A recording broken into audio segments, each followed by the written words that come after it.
Hey everyone, welcome to Nerd Talk. I'm Mike, And I'm Chris. and today we are doing a whole bunch of game news for you guys to discuss the big Ubisoft Forward and all the games that were announced there. We have some Xbox news, we have some Nintendo news.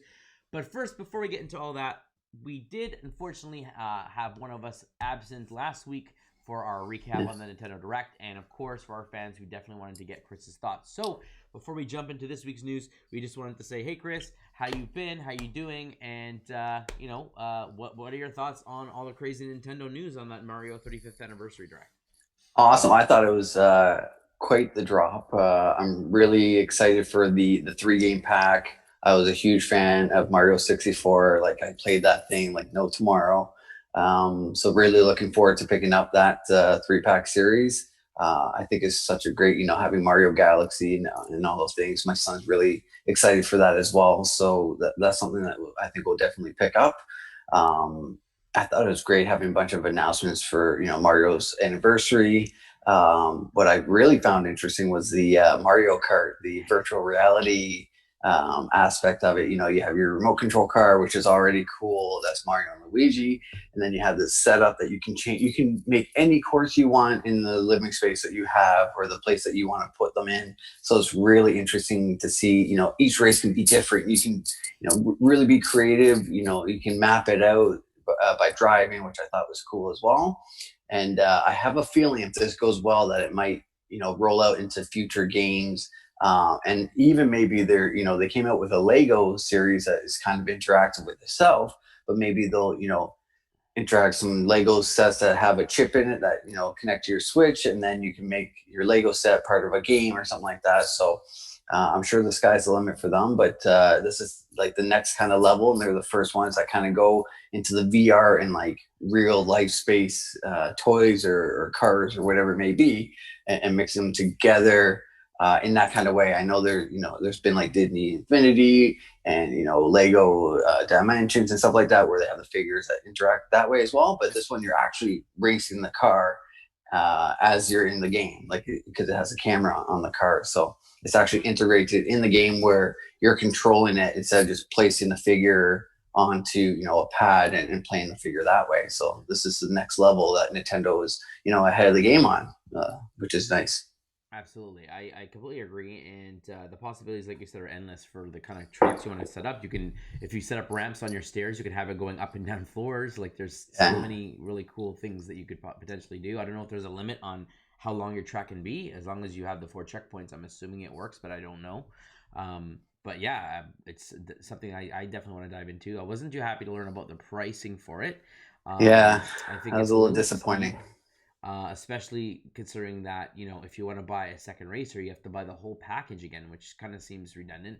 They should have a way to buy their A drivers pack or individually. combo or Yeah, something, right? Like or the individual vehicles, or buying the game three times or two times. It says it can go up to four players at one time, but having that many, having to buy that four times yeah. I is don't just need 12 impossible for checkpoints, everyone. especially if a Yeah. track only has four. So having the extra ones is kind of silly. Not to mention having multiple copies of the game. Like it just, yeah, it doesn't make sense to me. But who knows? Maybe there will be an option to buy them separately somehow. I don't know. We'll have to wait and see.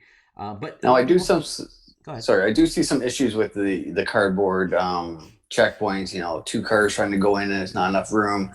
What happens when you knock that down, and then you got to stop the race to put that back up, or what's going on like that. It would have been nice if they kind of just had a virtual track without checkpoints, physical checkpoints, and then you're playing on the screen, so you're just following the track that way. You don't need to physically see what the checkpoints are on the ground. So I don't know. They might play around. I'm sure they did a lot of beta testing and played around with it with up to four vehicles and stuff like that. So I'm sure they've figured out those things. Maybe it's wider than I think it is, but it'll be interesting to see. Yeah, and a lot of people forget that Nintendo started off as a toy company. They made toys. They made special. I can't remember what the official name of it is in Japanese. I want to say it was Haniko. I can't remember the official name, but special collector cards and things like that. So they did a lot of toys to life, gaming watches, things like that initially before they jumped into the video game industry. And so it's Yeah. kind of nice to see them kind of go back to the roots of they did amiibo, they've done labo with construction kits, and I do a lot of that like physical, tactile, the specialty controllers and all this kind of stuff that they bring to life. Because again, they are a toy company at heart, and they want to bring the joy and the unique experiences to the gaming experience, and they do it really well. So, Yeah. hats off to them for that. I can imagine the possibilities going forward with collectible figures and toys that do other such things in the games or whatever, besides like statuesque amiibo figures. But yeah, I just think they just need to get the pricing right, or find a better way to bundle it or something. I guess we'll have to wait and see how quick they sell out, and or if there's a price drop if they don't sell very well. We'll have to wait and see. I'm sure they'll sell Yeah. out. It is Mario Kart, but yeah, I do think it should have been a little bit less than what it was, considering what you're getting in the box. But we'll have to wait and see.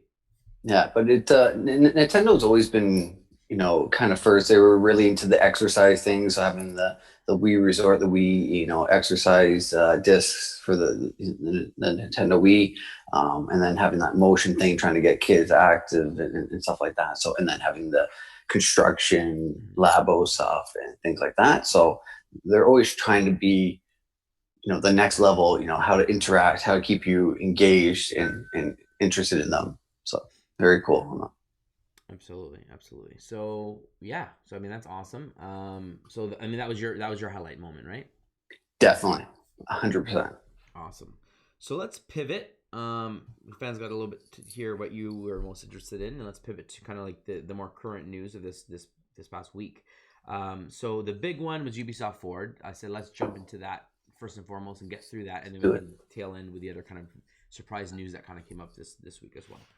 Sounds good. So Ubisoft Forward was a very interesting presentation in the fact that it had a pre-show and a pre-show.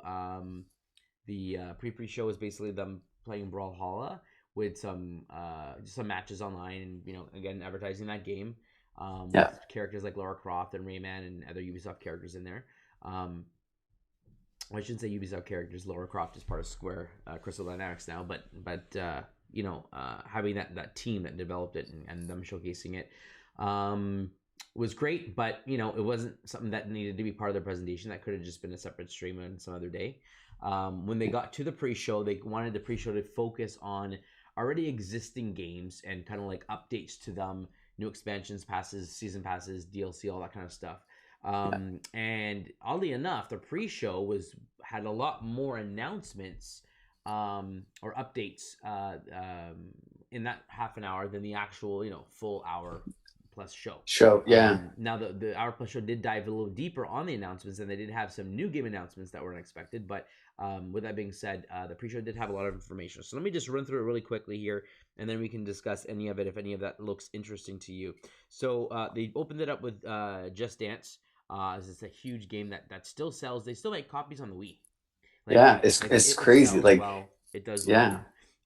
So they talked about brand new dance tracks that are coming to Just Dance, and it'll be available to be a part of their subscription services. They're trying to make it more of a games of a service now. Instead of you having to go out and buy a new disc every year, if you subscribe, you get all the latest songs and all the new tracks and all that stuff online going forward, essentially, as long as you're a subscriber.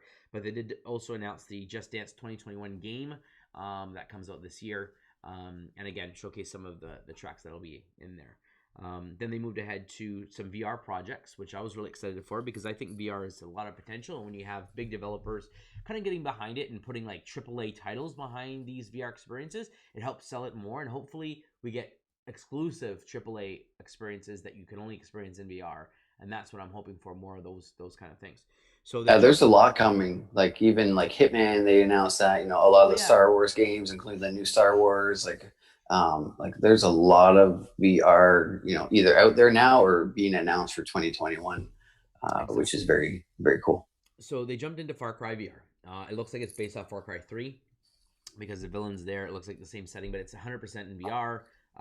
Great way to kind of explore the island and everything like that in a VR environment. So kudos to them. And it's also sort of like a remastered version of 3, because the graphics are all going to be on current/next gen, right? So that's pretty awesome.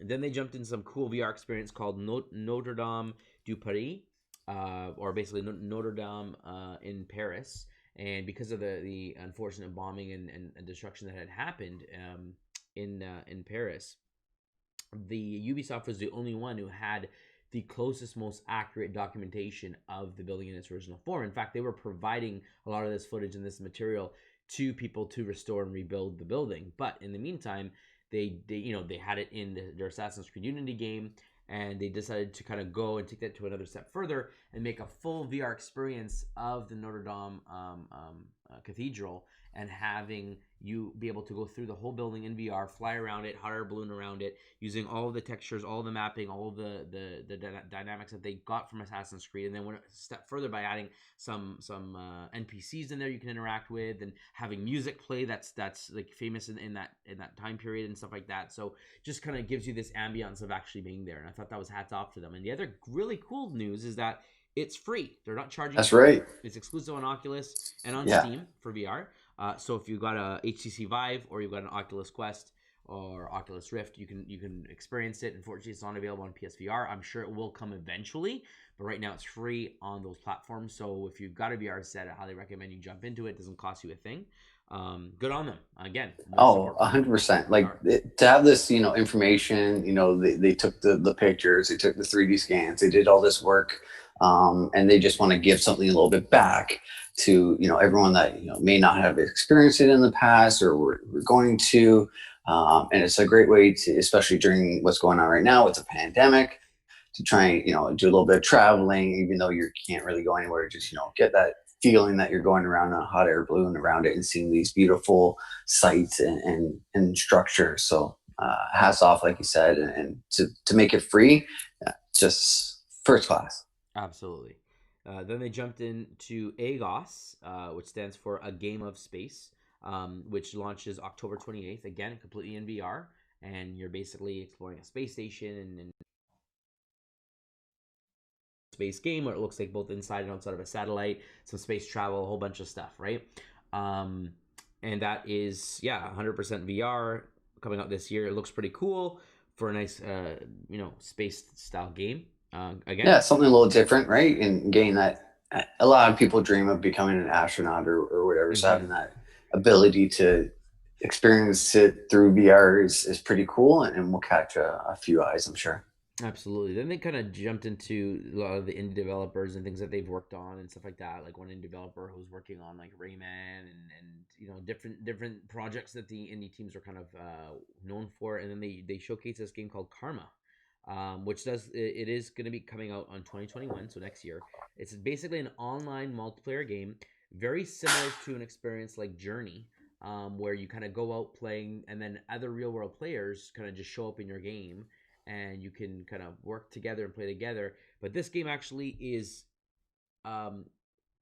it's a requirement to be playing with other people online, because the whole game is essentially like these kind of puzzle-esque rooms where you gotta basically kind of get through and kind of get out. And in order to do that, you have to work with all the other players. Now, each player will be assigned some sort of animal figure, so elephants, lions, giraffes, monkeys, whatever, and it's randomly chosen. And then you'll see yourself, and then you'll see all the other animals that are playing with you, almost like they're in a different plane, a different dimension. They're a different color texture of white, like you're a solid white, and they're kind of a faded white to show that they are in the same level, but like in their world. So each of you have to interact in your respective worlds to help each other progress. So there might be a set of switches that the elephant must step on because of how big it is, and The weight, the weight of his feet, to push these two buttons at the same time. And then the monkey's able to kind of get through the door to kind of go up and pull another switch or something like that. And you work together so that all of you guys can traverse through these kind of puzzle-esque levels. They're like escape rooms, kind of. Escape rooms. That's the best way to describe it. And then they had like little puzzles that had to do with sound, and the different animals making their sounds would affect and ring or vibrate these what do you call them, the pitchforks, I think they call them, the musical forks. And they had all of these depending on how big the animal was or how big their sound was, it would have a bigger or smaller radius, and so you'd have to position yourself so that you can get all of them at the same time. It's a really, really cool idea. Great way of playing with people without having to have to join your friends, have to have party chat, have to figure out, hey, you go over here, let's go get that treasure chest, let's go unlock this door. It's just, you're just playing and you're just interacting like animals. Like, it's all nonverbal communication, and yet you have to work together, and that's why they call it Karma, I guess. And it's all about you helping others in order to progress to the game, or for you to get through, you have to be helping other people to find their way. So it's a really cute idea. I'm interested to see what the price is for this. Is this going to be something that's available for a PlayStation Plus member or Xbox or anything like that? I mean, this is Ubisoft, but I mean, they have done things like that where they've launched. So it'd be interesting to see what the cost is. But it's something I think I'd probably pick up and try. Probably play with it with some friends. I know my son was interested in it, but what's your thoughts on that? Yeah, it seems really interesting. Something a little different, getting the animals in there, having different puzzles. I've become a big fan of puzzle-based games, at least having some in most games. Mm. It keeps the mind going and makes things interesting. And working together in a multiplayer atmosphere is also something that's interesting. And if you have the chat going, then it makes it even easier, which I think it might be beneficial to have a team chat going. But yeah, it looks like a lot of fun. I've done a couple of escape rooms in person, so something like a virtual escape room sounds really fun as well. Mm. And trying the different levels and different things. So definitely looking forward to it. Absolutely. Then they jumped into The Crew 2. They talked about some extra content. They have 3 new seasons coming out. Each season is 4 months long. Each season is divided up into 2 episodes. So episode 1, it was just 2 months. Episode 2, that's 2 months in that same season. So they discussed this. They talked about Motorflix, which is like some TV show kind of advertising thing they have for the game to advertise new content. In which case they showed this really crazy chase scene with a police car and I guess just a regular other driver in the game. And the first episode of the first season is called The Chase, which looks like there's going to be some sort of cops versus I don't know. Yeah, like a bad guy trying to get away. And yeah, it reminds me of like one of the original Need for Speeds where one person was a cop and you're trying to run down the other person before they cross. I think it was called, or Hot Yeah. Pursuit. But yeah, I remember that game. That was pretty fun. That was the only Need for Speed game that I found interesting because you actually Same here. racing. You're like setting out spike trips and you had to try to smash the other car and stop them. And I'm like that added The some pit living maneuver and all that stuff. Exactly. Yeah. So it made it kind of cool. What else is here? Okay, so then they jumped into Ghost Recon Breakpoint. They have some new content called Red Patriot. Exciting news for Ghost Recon fans. Again, not really my style. Well, I do like the odd shooter here and there. Big fan of Call of Duty, like Halo. I'm not a big fan of the tactical strategy, hardcore. Like, you go here, you're going to go left, you're going to go right, you're going to hit this guy on the stairs, I'm going to throw a flashbang. Like, very, very methodical kind of gameplay. I like it kind of like just Call of Duty, kind of free flowing. How quick can you shoot, aim, dodge, get behind something? A little bit fast paced is more my style. Not that Ghost Recon can't be fast paced, but I find it to do very well, especially on the harder difficulties. You really need to plan and you really need to have strategies. And I'm gonna crouch, you're gonna go over me with your gun, and how you approach each mission is a little bit too slow for the way I like to play games. So yeah, I actually love that kind of gameplay. For when I had the PS2, there's a game called SWAT, and it was kind of that tactical thing where flashbangs and apprehending criminals and hostage negotiations and stuff like that. So these type of games have really caught my eye, and they've just expanded so well and really methodical and trying to follow. It's like they have some specialists come in and tell them what the actual procedures would be and how things would go and things like that. So these type of games have started to catch my eye more and more, and I haven't dove into them quite so much yet, but it's just a matter of time before I actually sit down and just go and finish one. It does speak to me a little bit for sure. Awesome. Yeah. Then they jumped in and provided an update on Roller Champions. So this was a game they announced years ago, back when they were showing. I want to say it was like 3 or 4 E3s ago. Back when they unveiled Star Fox. Wow, why can't I remember the name of the game? Their flight sim game where they basically had the Star Fox expansion on the Nintendo Switch exclusively. I can't remember what it's called now, but basically they unveiled that game. They unveiled some other remakes of some other games, and this game was showcased as Roller Champions. I was like, oh, that's cool. They did Steep. They've done other racing genres or competitive sports style games that weren't head-to-head, football, soccer, hockey kind of games. Extreme sports, I guess, is how you would describe it. Yeah. And so, on like a Roller Champions, this is cool. You have games like what's the big famous one of the cars and the soccer? Man, I'm drawing a blank. But you guys are Yeah, gonna be shutting it out in the comments. But basically, uh, this is another foray into, like, sports. You have like some mixing racing and sports, right? yeah, Like racing and soccer, and then there's some other type of games like this, but this is the next one where it's like a roller derby. Was it like basketball, kind of like yeah. a You basically are hoop thing? roller Like, skating around the rink, and you have to do a full lap before you can throw the ball into the hoop to get the point. If you do two laps, then it's worth 2 points or whatever, or 3 points. I can't remember how the scoring works. I have to actually play the game, which isn't out yet. It's due out 2021, early 2021. But they have been hard at work over the past few years. They had closed betas and special testers and stuff like that are in there playing the games. And on a weekly basis, they do patches and updates and kind of fix the game based on their feedback. It looks very competitive. It looks fun. There's, like, body checking, and just like in basketball, you're jumping up to block shots and stealing and all sorts of fun stuff like that. And then there's the racing component of it. How fast you can do, tricks you can do, and stuff like that. And then, of course, the aiming and shooting of the ball. So there's a lot kind of going on. It looks pretty interesting. Again, something I probably want to try. It looks like it'd probably be a game that is a little bit more uh season pass or subscription based, where they add special content, special arenas, special like events rules and and stuff. things Yeah, like that. Yeah, I would assume they have different events, different gear that you're going for, or awards or things like that, currency. yeah. I mean, the only rollerblading, roller skating, skateboarding games are out there are like the Tony Hawk series is like the big ones that come to mind, right? Like the skateboarding stuff, and you go on there, you do tricks, you can do races and stuff like that. This is like a little bit of getting into that genre, but having like a point based system, like a competitiveness to it. So I thought it was really really cool. Bringing it back, I'm actually excited to kind of see where that comes up and see what happens with that one. They jumped into Monster Prom, another indie style title where it's basically a dating sim, but you're monsters in this monster high school. Again, not my Yeah, thing. not my thing either. A little bit different, but hey, Yeah, yeah, it's there for someone, right? We'll exactly. jump ahead to For Honor.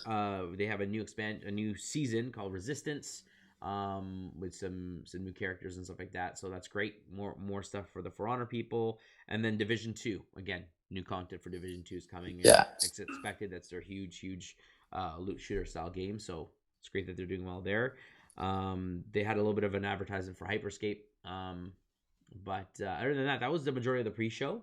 Again, a lot of updates, a lot of games being discussed. Then they kind of jumped into.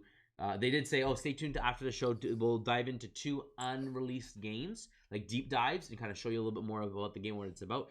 And then they kicked it yeah, off with an awesome opening, which they jumped into this game called Immortals: Phoenix Rising, and this is a rename for the old game called Gods and Monsters, which also was unveiled at E3, where they did the Toys to Life space game and all that stuff. Um, when I saw the game there, I thought it was like, okay, this is awesome. It looks like a Breath of the Wild kind of open world game. You get to fight monsters, very cartoonish, very colorful. And then they reworked the title. Now we get to actually see the gameplay, and it looks like it is a Breath of the Wild 2 clone in the right way, in the sense that, they're taking a lot of the things that worked, giving you more of that in a different time setting. You're getting Greek mythology, which is great. A big open explorable world, and they are keeping the things that people wanted. Now when you explore big worlds and you don't have the ability to go anywhere, kind of hinders a little bit of what you like to do when you play games like Breath of the Wild. And yeah, having that, you can climb any mountain just like Breath of the Wild. You can, Zelda has that paraglider. Here you got wings, but it's the same idea. Go wherever you want, explore how you want, and it's when you go explore, you're gonna find things, upgrades, abilities, all sorts of stuff that kind of make it rewarding. And it's that kind of always getting something new and fresh every time you turn the corner is what keeps you wanting to play and explore that world. That's what I loved about Zelda Breath of the Wild. But enough about my chatter. What did you think of Immortals: Phoenix Rising? yeah. I thought it was beautiful. Well, the style and the animation is just fantastic. I love the storyline and the mythology.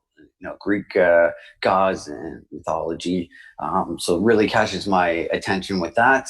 I like that, they changed the name because they did more, as they did more and more production and deep diving into it and expanding it, they got to expand it more and more in the story, which was great that they were doing both things at the same time. So they changed the name to make it more, what they think the story is about.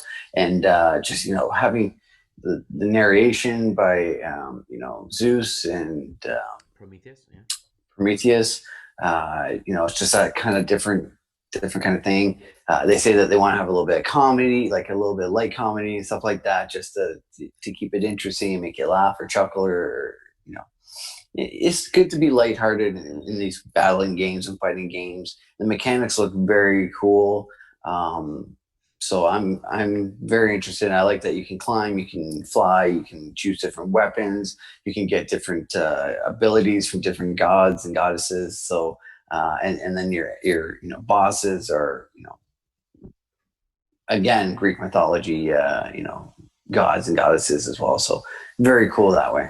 Yeah, I think it's a step in the right direction. The combat is takes a lot from their Assassin's Creed series, where it's a lot more block, parry, dodge, attack.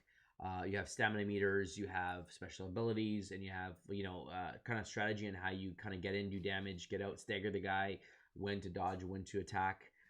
Using potions to heal, potions for stamina, potions for increasing your defense, things like that. So there's a lot more RPG methodology to the fighting and like the systems leveling up systems. So it's not Yeah, just it's not just increasing your slash and yeah. you don't just increase your life and your stamina, or find new weapons because they keep breaking, which is the Zelda thing. It's like, yeah, you do have stamina that you can increase. Yeah, you can increase your life, but you have skill trees for your potions and how they are effective and how they're used. You have skill trees for your weapons. You have skill trees for your abilities. You have skill trees for your armor, and there's something else I'm probably missing here, but lots of expandability, lots of customization, which I thought was really cool. Lots of new powers you get. And worldly puzzles. They have like their shrines. They're what they call vaults. I think that is what they call them when you go underground and these challenges. Um, really cool. It's a game I'm definitely going to want to grab. Again, with the kind of backlog that I have right now, as we approach the holiday season and with the next gen consoles launching, I probably will grab this on. I'm debating whether it's going to be next gen or Switch. I'll have to see kind of what the frame rate's like on the Switch. But it is a game that I feel will be most at home on the Switch, considering it's similar to Breath of the Wild. But at Yeah. the same time, I have a huge backlog of games that I kind of want to get through before I jump into a big sprawling world like that. But it's something I definitely will do at some point. Yeah, it looks very big and extensive, so which is nice. You buy a game, you want to get the full amount and lots of hours out of it, and be able to play it over and over again. So Yeah. this looks like it might have that potential. And hopefully it sells very well. And if it does well, they will make a sequel where they can either Yeah, do more gods, more stuff, a bigger world, or they could decide to go a different route, like Assassin's Creed, and do different time areas and different things. But like this is great. This is great on them. I think they have a great, smart idea on their hands. Kind of their own take on the Breath of the Wild Zelda style game with yeah, some of their other things that they've done, tried and true. You have different missions you can take on and different ways to complete your objectives, which again kind of harkens back to like in Far Cry. There's different ways you can take down like the outposts and stuff like that. So really cool. I think this is definitely gonna be a hit, and I cannot wait to see kind of what sprawls out of this kind of going forward. They have the Assassin's Creed series, they have the Far Cry series. Are they gonna have this Immortal series, or they're gonna have a bunch of new stuff coming out? I really hope so. yeah. Well, I guess we'll find out really soon how well it sells. Absolutely. And then they jumped into an oldie but a goodie. Prince of Persia is now coming back. It's not a brand new game. It's a Sands of Time remake. So it's not a Remake, yeah, remaster. They are redoing it, retelling the story. There will be some changes. They do have the original voice actor who has come back doing motion capture, kind of redoing this game in a more, I guess, up-to-date way. I cannot wait to see how this is going to progress. Never really played any of the Prince of Persia series myself. I know how big of a following they have and how big the outcry was to bring them back. So this is kind of the first step. If this game sells well, they'll probably remake the other ones and then bring out a brand new one, just like they did with brought a brand new Crash game out. They brought a brand new I know Fantasy came out, kind of thing, like the remakes of those and stuff like that. Yeah. yeah. So it's something that I wouldn't be surprised to see from Yeah, Prince of yeah, it Persia. looked very cool. Like they did the original and then they showed the new kind of alpha testing kind of thing, Yeah. and it looked very crisp. They said they're going to have different angles, camera angles, and things like that. They're going to stay true to the story, but the fighting mechanisms are better. They have a locking system kind of thing for fighting as well, which should help the gameplay. They say so. Very interesting to see how it feels compared to the original games. Obviously, it's going to look crisper and cleaner and more beautiful, essentially. So yeah, it's very interesting to see and good on them. I think they said this was like their first real remake game Yes. to date. So Yeah. Absolutely, and you know, again, testing the waters, they might see more of that stuff come forward. Exactly. Then they dropped into another one, Scott Pilgrim versus the World. That game's coming. It looks like it's a remaster, remake of the original, or could be a sequel. I've never played the original. The graphics look very similar to kind of what the original was. Beautiful HD, you know, sprite based, side scrolling, you know, combat beat 'em up kind of game. Um, Yeah.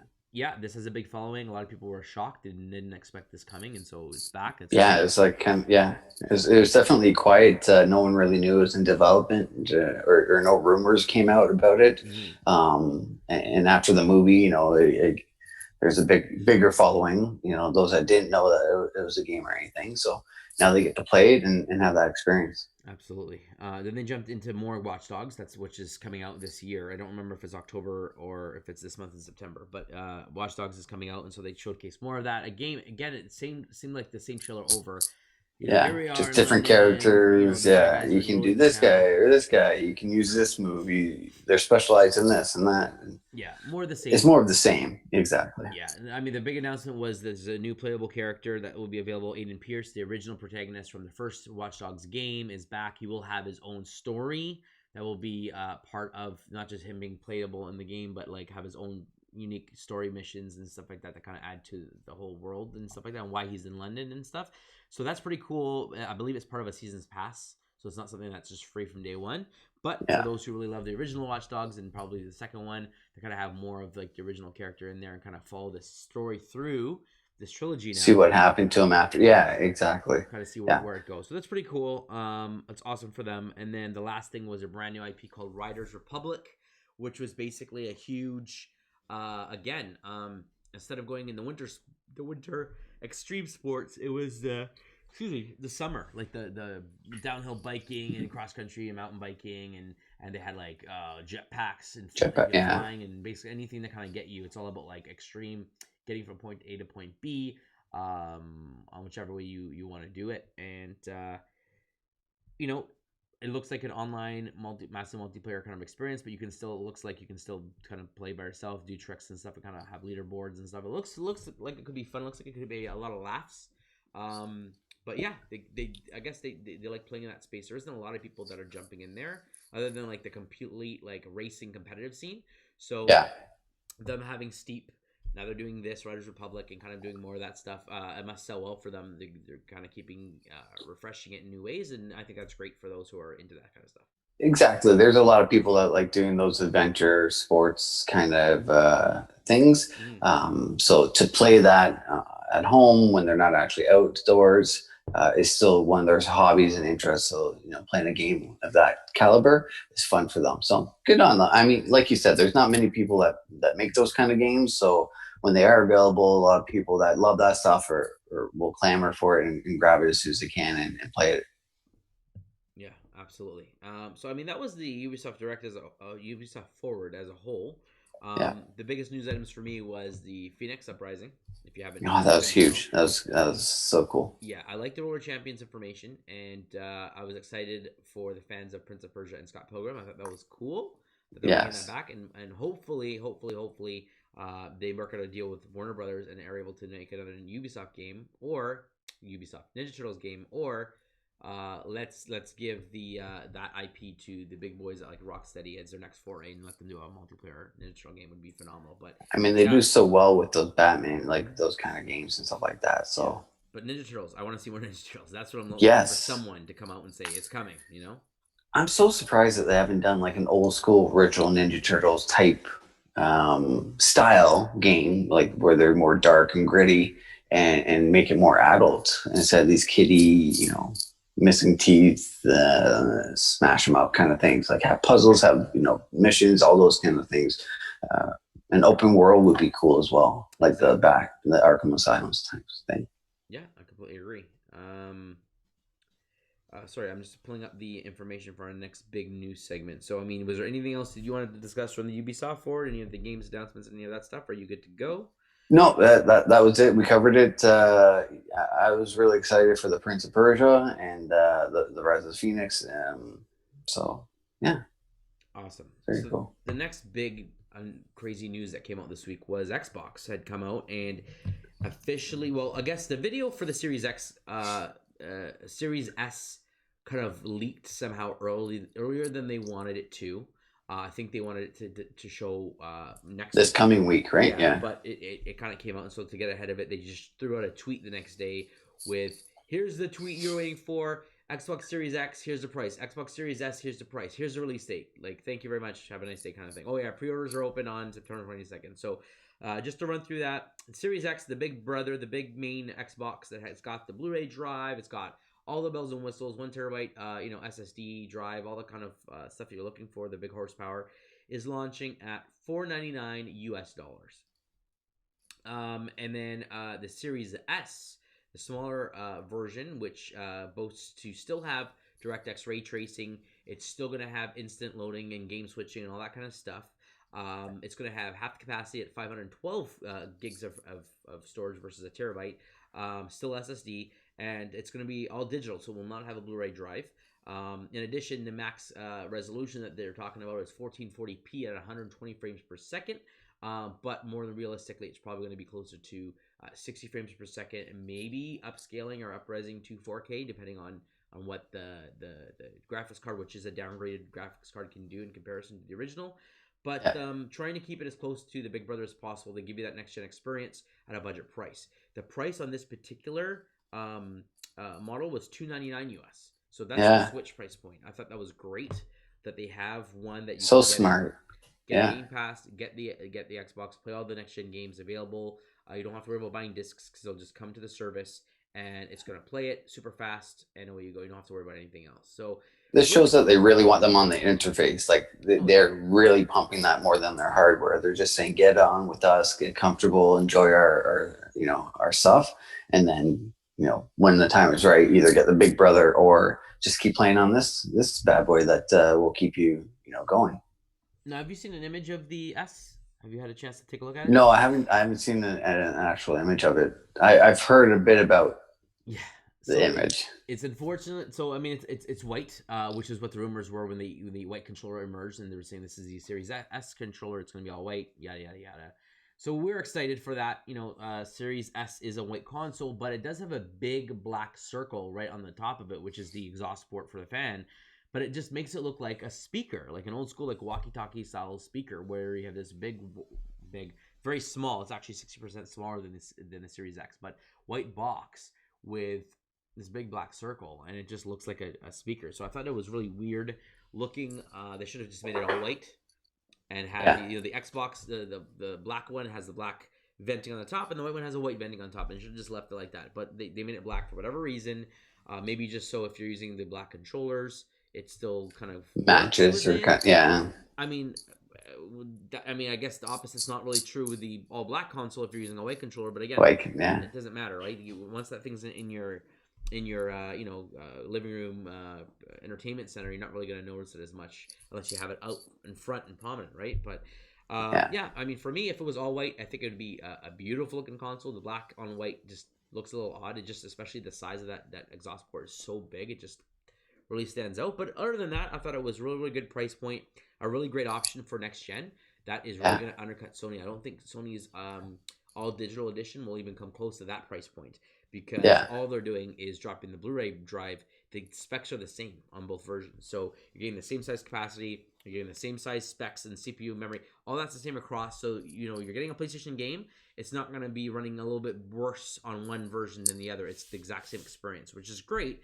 But from a pricing standpoint, Xbox is saying, if you want the next gen games, you can play it at a cheaper price. If you want the best in the market, you can pay this price. And guess what? Ours is the best hardware out there. So if you're going to pay the premium price, you kind of have both ends there.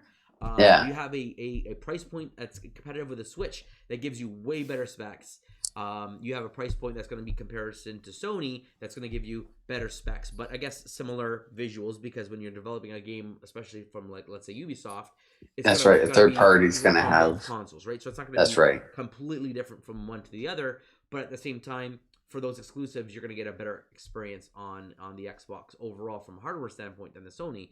I'm excited ultimately for when Sony finally reveals their price. I think that it would be suicide for Sony to even think about going higher because they have lower hardware. But knowing that it is Sony and they have the first party IPs, they can do whatever they want. and then maybe go with the all digital edition that's the same price as the Xbox or $50 less. Yeah. But yeah, I'm kind of waiting for them to finally throw their hat in the ring and announce. I don't know how much longer they can wait. September 22nd. It's got to be this coming week, like especially with, like you said, pre-sales starting September 22nd for all the Xbox consoles. They can't get too far behind the ball. I think they probably planned on doing it similar to Xbox, dropping it next week, and they didn't get, theirs didn't leak, but Xbox did, so they kind of were forced, their hand was forced to come out and say, okay, here's the tweet. You guys saw the video, and now PlayStation can either play off of that and say, okay, are we going to have some quick strategy meetings to see if we can sharpen our pencils and move some things around, or are we just going to keep to the plan and announce it what it was and see how it goes, kind of thing. So it'll be very interesting to see what they do. I wish I was a fly on the wall to see if any changes were made, what their original one compared to what they do announce, and if there's any differences or if it was the same all the way through. But unfortunately, we'll never know. But once they announce it, at least we'll know what we can compare it to with the Xbox and their pricing. Absolutely. So it's nice to at least have one price out there and date that we kind of know when things are coming out. So we can start planning that way. Yeah, I completely agree. So I mean, good on them for kind of getting out there and finally announcing it. We know that it's coming. The launch date was November. Now I'm drawing a blank. Was it 18th or 10th? I can't remember now. I'm drawing a blank. I think for some reason I feel like it's the 10th, but it's November. The Xbox will be out officially in November. Pre-order is September 22nd. So good on them for that. Sony's definitely going to have to come out very soon, like you said. But Nintendo didn't want to be kind of out of the news, and so they shadow dropped a big brand new Hyrule Warriors game for basically the story, the prequel to Breath of the Wild. So in Breath of the Wild, they reference like the big calamity, the big stuff that happened 100 years ago, and this game is going to take place 100 years ago and show that story and show what happened to Hyrule and show the kind of whole battle that took place. And you're playing it in the Hyrule Warriors gameplay style where you're going out killing tons of enemies, using multiple heroes, leveling up, getting new gear, all that kind of stuff. I love the original Hyrule Warriors. I haven't got the definitive edition on Switch. I've been waiting for a really great sale to jump on that because I had the original for Wii U. But now you get to play as the heroes, the legendary heroes. So Rivali and Urbosa and Daruk and Mipha. So that's awesome that you can be these heroes. Obviously the Zelda, the Link, and probably throw some other classic guys in there because it is a Hyrule Warriors game. I'm stoked for this. The fact that they announced it and it's like coming this year, like it just was so unexpected. This is their December game, and like again, like I said this last week on the Nintendo Direct for the Mario stuff. Like, why didn't they just do a big direct announcing this game for this year, along with the Mario stuff, along with the indie stuff? Yeah. They could have had a big direct and the Pikmin. It would have been so full. People wouldn't have been upset if they didn't show Breath of the Wild. They didn't show something else. Like, there's no reason why they couldn't have done the proper big direct. Like, I don't understand why they didn't do that. Especially they kept dropping all these last minute ones. Like, why wait last minute? Why not do the big thing that everyone's been waiting for? So at this point, I don't think we're gonna get a full big direct for this year. We know we've got a big Mario game this month with 3D All Stars. We have Pikmin in October. We have the big November game being partly Mario Kart Live. And then there's another one that's escaping my mind right now, but there's another big one that's coming out. And then we have in December Hyrule Warriors, and then in February we have the 3D World Remaster. So like they have a big game for every month now. So there's no reason to show a big direct showing what's coming this year, and it's too early to show what's coming next year. So I think this was the majority of the news that we were expecting and hoping for.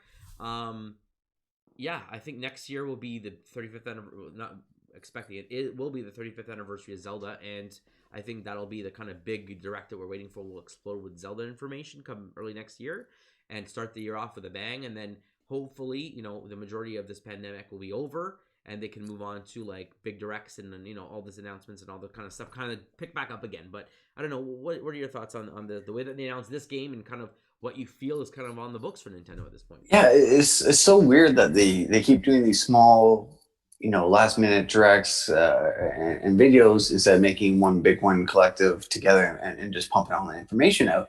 I think they're smart to do the 100 years before Breath of the Wild, release it for December. I mean, they could have done it for January and said, this is our big game.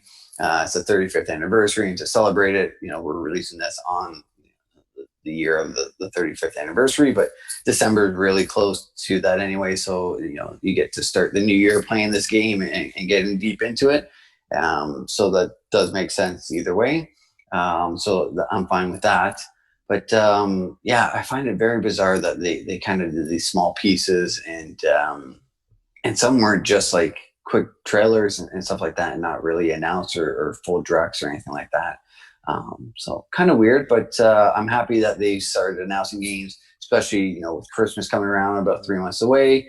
Everyone can start prepping for what games they want to get before the new year, or what games they want to get into the new year, and systems and things like that. So things are starting to fall into place where you can start to budget and see what you will be available and what you can get. Absolutely. So I think this is going to be an exciting like end of year with the new console launch. I mean, Nintendo's definitely not wanting to be left out in the dark with big game announcements like the Mario 35th anniversary. They definitely have reason to be a Switch owner, and if you haven't bought a Switch, there's more reasons to still buy one and or still spend money on the Nintendo platform, which is great. For those who are planning on getting the next gen consoles, that's great. The big IPs that are going to be there at launch. Halo will not be there at launch for Xbox, and I think potentially Ratchet and Clank probably will be there for PS5. And then you're pretty much relying on third parties like Assassin's Creed Valhalla, which will be the big, November game for that, launch time frame, October-November game for all consoles, and then you're kind of waiting until December for, I guess, the Miles Morales thing for PS5. So it's going to be, Switch is coming out swinging with big IPs there, and then it's going to be all third party for next gen. So if you are diving in and wanting to get that next gen hardware, you're pretty much going to have to rely on third parties for the most part until next year. Yeah. And then you're going to see all the first parties kind of battle it out, and then Nintendo will announce their Switch Pro, and we'll kind of see where we go from there. But yeah, it's definitely getting really exciting for gamers. It always has been, and it's always like, this is the best year for gamers. It's the best year for gamers, and somehow they always find a way to one up it and bring even more surprises and more big announcements. So it's great. It's crazy, and I think it's so smart on Xbox part to have the higher end budget system available, and then the lower end one available as well. So they're getting everyone an opportunity to play the next gen for whatever price point they can comfortably afford and want to do, and then they're competing with Nintendo on that price point and PlayStation on the higher price point. So they got both markets kind of covered and options available for everyone, and good on them. I think it's very smart. They're playing their cards, like I said in the past when they're announcing things, and backwards compatible and all their software capabilities, that they're really, really trying to become, get that number one spot back.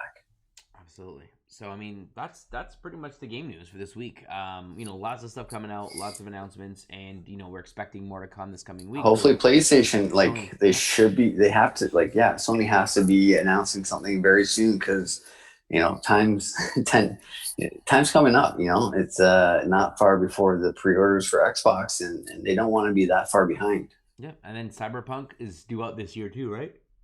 That's right. For next gen, pending any more delays or anything like that. But yeah. Yeah, so that'll be a great one to grab for next gen consoles at this point. There's no point in getting it current gen, even though it will be supported. It just seems like if they've been delaying it and trying to fix and optimize and do all this kind of crazy stuff, why not play it in the best experience possible on your next gen console, especially a game like of that caliber. So that's the other one to kind of look out for. But I don't know. I mean, what do you think, Vance? Let us know. Drop a comment below. What do you think of all the crazy news that was announced this week? What was your most favorite announcement? What were you hoping to be announced by this point of the year and still hasn't? What are you looking forward to potentially next year? Let us know. Drop a comment below if you'd like to support us. Click that subscribe button. Click the thumbs up on the video. And as always, friends, stay nerdy. Stay nerdy.